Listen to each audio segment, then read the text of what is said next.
ছোটবেলায় আমরাও মনে করতাম যে মানুষের জন্ম নিয়েছে, কি ভুলটা করলাম, হিসেব নিকেশ, জান্নাত জাহান্নাম, কত সমস্যা।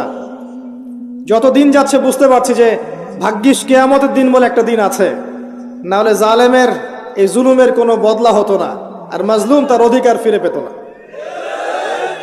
আল্লাহর কাছে শুধু এই যে কিয়ামতের দিনটাই আমাদের হিসেবে 50,000 বছরের সমান।